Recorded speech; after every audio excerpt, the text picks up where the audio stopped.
Shalom saudaraku yang dikasih Tuhan, kembali kita akan melanjutkan pelajaran The Secret of 2 Yohanes. Kita sudah masuk di dalam ayat 1 bagian yang ke C. Yang pertama kita sudah belajar tentang siapa ibu yang terpilih. Kedua, kita belajar tentang ibu yang terpilih itu adalah gereja, harus punya 3 tingkatan, yaitu dipanggil, dipilih, dan setia. Dan terakhir, kita akan belajar tentang anak-anak yang saya kasih dengan sebenarnya. Siapa anak-anak ini? Nah, kalau saudara sudah belajar video saya yang tentang siapakah ibu yang terpilih, dikatakan di sini kan kepada ibu yang terpilih, maka alur penafsirannya sesuai. Gitu loh saudaraku. Anak-anak ini adalah domba-domba dalam suatu gereja. Jadi ibu yang terpilih itu adalah gereja Tuhan yang menjadi beban Rasul Yohanes. Maka tadi ditulis surat oleh Rasul Yohanes. Dan ini gereja, anak-anak yang saya kasih dengan sebenarnya ini melambangkan domba-domba dalam suatu gereja. Ini adalah suatu tugas gereja untuk menggembalakan domba-domba dengan memberi makan firman Tuhan yang murni agar bisa bertumbuh dan mengarahkan untuk berbuah-buah lebat bagi kerajaan Allah. Istilah anak-anak berarti ini suatu hubungan antara gereja dengan jemaat, itu seperti hubungan orang tua dengan anak. Ini kan ibu dengan anak. Gereja bukan seperti bos dengan karyawan, bukan seperti penerima investor dengan investornya. Penerima investor gereja, investor siapa? Jemaat.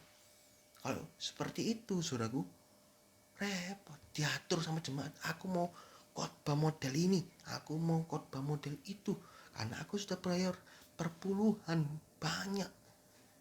Aku udah bayar persembahan banyak. Aku mau buat gereja model ini, aku mau buat gereja model itu. Itu kalau gereja sebagai penerima investor dan investor. Gereja sebagai bos dan karyawan. Gereja ngatur. Ayo kamu harus ini, kamu harus beri banyak, nurut. Kalau tidak nurut masuk neraka. Nggak bisa seperti itu. Nggak bisa seperti itu.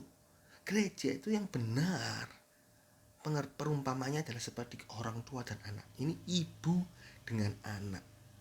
Suatu hubungan yang erat, bukan sekedar jual beli, penjual pembeli atasan bawahan, bukan. Nah, jika gereja itu mengibarkan dirinya seperti penjual dan pembeli, maka itu gereja yang salah. Gereja yang salah. Saudara harus bertobat. Kalau saudara punya gereja yang gereja seperti itu, bertobat itu dosa. Harus hubungan orang tua dengan anak beri sangat dekat, dan orang tua mau memelihara si anak. Bahkan anak sudah punya 5 anak, 1 anak kurang baik pasti akan dituntun untuk jadi baik, sama-sama bertumbuh baik. Itu orang tua dengan anak. Gak ada satu orang tua pun yang sehat yang bukan orang tua yang gila ya. Orang tua yang sehat, gak mungkin ada yang pingin anaknya tuh rusak. Aku punya 5 anak, 4 anak sukses jadi miliarder misalnya, tapi si anak 1 bambung jadi pemulung, tidak apa-apa lah, masih dalam bahasa Cina itu cuan, masih untung punya 4. Ngawur, nggak ada itu orang tua seperti itu kalau nggak orang tua gila, orang tua yang sehat. Nah, ayo berubah, jangan males, kamu harus bisa gitu. Memang kamu nggak bisa saya kokomu mungkin pebisnis handal, tapi kamu punya suatu talenta yang mungkin kamu belum tahu. Berdoa, mama juga doakan, papa doakan, supaya kamu punya talenta, kamu mengerti talentamu di mana, kamu mengerti rencana Tuhan dalam hidupmu. Bertobat, iya mah bertobat, tiba-tiba dibukakan, ternyata dia ahli arsitek, saudaraku. Sukses, gak perlu ngikut kakaknya pebisnis, arsitek, gambar ikut orang, wah gambarnya diakui, sukses. Nah, ini saudaraku, itu orang tua yang benar, yang pengen anak itu bertumbuh, dipelihara, merencanakan yang indah buat anak-anaknya. Hubungan yang begitu sangat dekat antara gereja dengan jemaat, sampai-sampai gereja ini bisa dijadikan rumah kedua, Rumah pertama adalah rumah jasmani, rumah kedua adalah rumah rohani. Aku mau bertumbuh sampai seperti Kristus, ya aku mau digembalakan. Itu hubungan sangat dekat. Kedua, memelihara anak-anak. Gereja harus memberi makan firman Tuhan yang murni agar jemaat bisa terus bertumbuh. Jika ada masalah, gereja harus membantu, mendoakan dan memberi nasihat agar jemaat bisa tetap dalam rencana Allah. Pelihara anak-anaknya, pelihara jemaatnya. Jangan dipelihara yang sugi-sugi toh, yang kaya-kaya saja, nggak boleh. Semua harus dipelihara. Yang kaya bukan nggak berarti nggak dipelihara, tetap dipelihara, karena yang kaya kadang juga mungkin ada hal-hal yang lenceng-lenceng. Ayo dikembalikan, diketok, dikenteng, diarahkan. Yang miskin-miskin biasanya nerusulo bahasa Jawa, atau bersungut-sungut, kenapa kok seperti itu, kenapa nggak jadi orang kaya. Ayo dikenteng, sama-sama dikenteng, diarahkan, diperbaiki, diarahkan, dipelihara. Nah, ketiga, merencanakan yang indah buat anak-anaknya. Gereja harus memikirkan rohani setiap jemaat dengan merencanakan berbagai hal untuk pertumbuhan rohani. Mungkin mengadakan KKR, mengadakan seminar ini, seminar itu, mengadakan ayo kelompok tumbuh bersama KTB, mengadakan persekutuan, macam-macam. Ayo gereja pikirkan itu, saudaraku. Tentu saja rencana gereja harus sejalan dengan rencana Allah. Jangan bikin rencana sendiri. Ku punya visi, tuh gereja saya, gak boleh. Jangan punya visi sendiri. Ku punya misi, gak boleh. Harus pakai visinya Tuhan, yaitu jiwa-jiwa. Kita gak boleh pakai visi misi sendiri. Tuhan cocok dengan firman Tuhan. Semua harus diarahkan dengan firman Tuhan. Membuat apa? Seminar. Oke, cocok, bagus. Seminar tentang Alkitab, bagus. Arahkan. KKR, oke, bagus. KKR harus di gedung mewah dan lain-lain. Dananya gak cukup. Oh, harus. Nggak harus. KKR itu ya di gereja aja lah. Murah. Terus gimana ngundangnya? Ya ngundang aja. Dengan pengurapan kuasa Roh Kudus. Loh, pakai artis-artis. Nggak perlu. Loh, kenapa nggak perlu? Kan itu daya tarik. Kita bukan pakai daya tarik dunia. Daya tarik kita Roh Kudus. Ayo diajak. Dengan kuasa Roh Kudus. Jemaat datang. Ya, ini saudaraku. Rasul Yohanes begitu mengasihi jiwa-jiwa yang saya kasih dengan sebenarnya, itu ayat 1 ya. Dari saya seorang penatua kepada ibu yang terpilih dan anak-anak yang saya kasihi dengan sebenarnya. Dikatakan kasih, I love in the truth. Dalam bahasa Inggris ini adalah kasih yang benar, di dalam kebenaran, love in the truth. 1 Yohanes 3:18, mengasihi di dalam kebenaran. Bukan kasih yang justru menjerumuskan seseorang untuk berbuat dosa, yaitu kasih dengan memanjakan anak. Ini salah, karena anak jadi rusak. Gereja dimanjakan, ini donatur, waduh dimanjakan. Kalau salah ya enggak apa-apa, enggak boleh. Donatur gede. Loh, kamu kok ini ya, ngambil istri orang, kok kamu nyeleweng? Dosa, bisa bertobat. Aku keluar dulu dari gerejamu kalau kamu negur. Loh, saya negur bukan untuk membuat kamu jadi tambah rusak. Saya negur berdasarkan firman Tuhan, tidak boleh, tak peduli. Udah keluar, ya resiko keluar donatur. Jangan, aduh sayangnya donatur besar, kalau ditegur nanti keluar, aduh nanti gereja tambah jadi kurang donatur, repot operasionalnya. Gereja dipelihara Tuhan. Sudah bisa lihat di video saya sebelumnya, gereja yang dipanggil, terpilih, setia, punya 3 tingkatan ini, saudaraku. Itu gereja akan dipelihara Tuhan. Gereja itu akan disertai Tuhan dan tidak akan bangkrut. Ya, ini kalimat love in the truth yang saya kasih dengan sebenarnya, di dalam kebenaran. Ini berarti kasih dengan sebenar-benarnya atau dengan sesungguh-sungguhnya. Nah, tidak ada kepalsuan di balik kasihnya. Ada sebagian orang mengasihi karena ingin mengharapkan sesuatu, tapi hal ini tidak berlaku bagi orang-orang yang di dalam Tuhan. kasih kita haruslah tulus, bahkan rela berkorban untuk memberkati orang lain. Ingat ya, love in the truth itu bukan hanya kasih di dalam kebenaran firman, tapi juga kasih yang sesungguh-sungguhnya, tidak ada kepalsuan, yang tulus, gak ada ingin di dalamnya. Yohanes memberikan teladan, yang saya kasih dengan sebenarnya, yang saya kasih di dalam kebenaran. Oleh karena itu, kalau kamu mengakui saya sebagai penatua, hei ibu yang terpilih, kamu harus juga mengasihi domba-domba dengan sebenarnya, bukan dengan kepalsuan. Mengasihi dengan sungguh-sungguh, dengan kebenaran firman Tuhan. Jangan aku mengasihi kamu karena kamu uangnya banyak, nanti kamu bisa sumbang banyak. Nggak boleh. Ini ya, diajarkan ini gereja ini.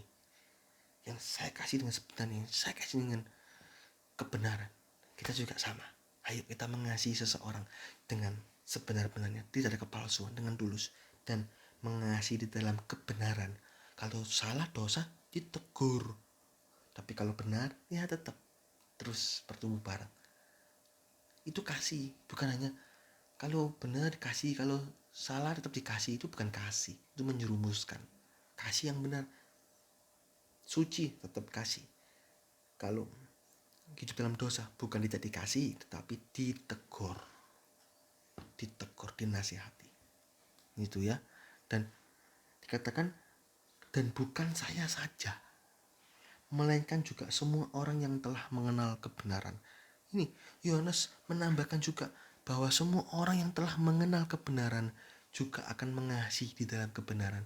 Jadi bagaimana kita bisa mengasihi yang benar kalau kita nggak tahu bagaimana cara mengasihi yang benar? Oleh karena itu belajar firman Tuhan, kuncinya ini harus mengenal kebenaran firman, baru praktek kasih, praktekkan kebenaran firman. Oleh karena itu jangan pernah alergi dengan belajar firman, karena itulah makanan rohani kita yang untuk menyehatkan rohani.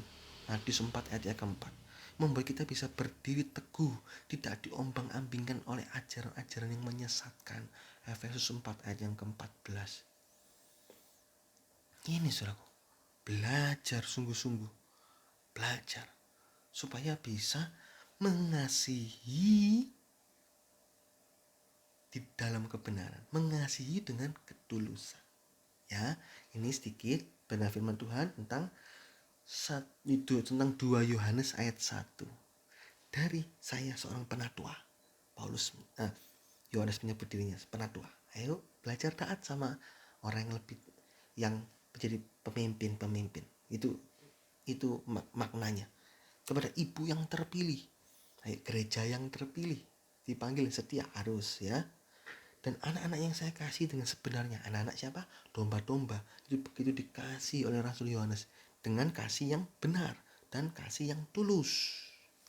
Dan bukan saya saja, melainkan semua orang yang telah mengenal kebenaran. Rasul Yohanes ingin menguniversalkan ayat ini.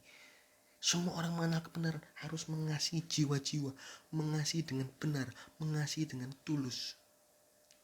Itu, mengasihi di dalam firman Tuhan. Korban. Kasih itu bukan mancing, kasih itu korban. Nah, pengertian dari ayat 1 ini sudah selesai, saudaraku. Sudah selesai. Cuman saya akan berikan sekitar ini 2-3 video lagi, saudaraku. 2-3 video tentang bergereja. Saya kasih tambahan supaya lebih mengerti lagi video apa saja. Video yang datang kita akan belajar tentang gereja adalah rumah, bukan restoran. Ini penting. Gereja itu rumah, bukan restoran. Rumah berarti ada orang tua, ada anak, ibu dan anak, sesuai pengertian ini. Video yang kedua, video lagi selanjutnya itu tentang church. Apa itu church? Gereja. Church itu singkatan dari creating home used for Christ.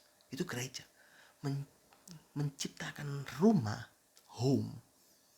Itu suatu suasana rumah, home, home, bukan hanya house, bangunan tok, bukan, tapi home, di dalamnya ada hubungan yang harmonis, used, yang dipergunakan for Christ, untuk Kristus. Nah itu tentang church. Dan video lagi terakhir tentang pindah gereja. Kita akan belajar ini, boleh enggak sih pindah gereja?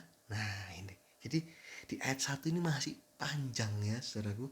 Saudara terus ikuti 2 Yohanes ayat 1 ini, karena menarik sekali untuk dibahas. Ini tentang kehidupan gereja, bukan hanya seorang berarti subjek, yaitu kita gereja Tuhan, tapi berarti objek, yaitu gedung gereja, kehidupan bergereja, kehidupan dalam gereja. Itu kita akan pelajarin, sehingga saat kita jadi jemaat, saya datang ke gereja, itu kita punya tujuan jelas, bukan hanya sekedar datang gereja senang-senang hura-hura, bukan, tapi datang gereja ditumbuhkan sampai jadi seperti Kristus.